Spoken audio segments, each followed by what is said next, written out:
in a YouTube comment, is it hard to get your CDL license, and is it expensive? It can be expensive if you have zero experience and you have to go to the truck driving school. That can cost you anywhere from $3,000 to $5,000 depending on where you're at in the school that you go to. Now, they do have finance available and all that sort of stuff, so you got to look into that yourself. Me, I have experience. I've driven everything my whole life. I used to drive 18-wheelers back in the 90s. I had my Class A CDL back in, I think, 88 in Florida. And the only reason why I had to go and get another one 3 years ago or 4 years ago, whatever it is, was because when the Army brought me to Georgia, it was a pain to redo your Class A CDL from Florida to Georgia. And I was just like, just give me a regular license. So I switched my license over and I just took a regular license, just a regular car license, Class D, they call it back then. So getting my Class B CDL, which allows me to drive straight trucks, not combination vehicles, not tractor trailers or 18-wheelers, only straight trucks, with the air brake endorsement. So you have to add that. You have to tell them you want to do the air brake endorsement. So you get a Class B with air brakes, and I also have tanker. So with that, it was $10, I think, for the test, to do the actual written test. And then once you do that, that's your permit. Once you have your permit, you can then drive with a licensed Class A or Class B driver that has the air brake endorsement as well. Is it hard to get your CDL? No, not at all.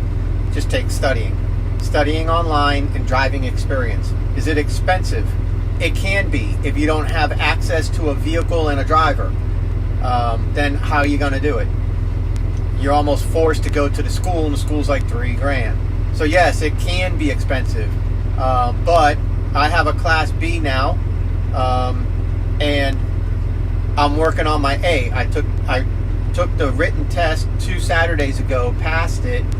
And so I have Class A permit with air brakes, and I have a Class B license with air brakes, and I have tanker endorsement on both as well.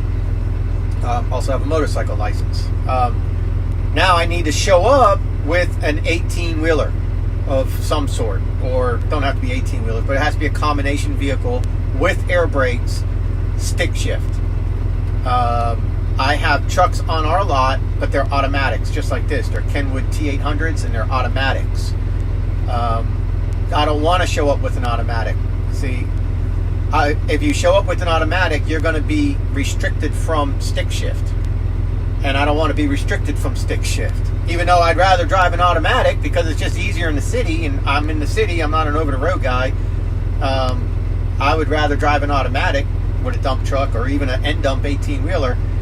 I want to have the ability to drive a stick shift, because sometimes when you go to a company, they're going to stick you in their oldest piece of crap, and you got to earn your way into something nice and newer, which will more than likely be an automatic. So you're really clipping your wings if you don't have stick shift. You know, if you're banned from stick shift. I am banned from stick shift because when I showed up to get my Class B license, we brought a truck that was an automatic. We didn't know that. We had a stick shift on the lot, and we didn't even know that. We went with an automatic, and so I'm restricted from stick shift. I have my B, I have my A permit, I have tanker endorsement, I have air brakes, and I have motorcycle. So I'm working on getting a truck with a stick shift and a driver and a trailer that can take me on a Saturday to do my skills test.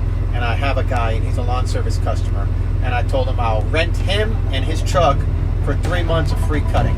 So I'll give him $210 for a Saturday morning. I need him and his truck, and I got to find a trailer. He doesn't have a trailer. Hope that answers the question.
Thanks for stopping by, and I'll see you on the next one.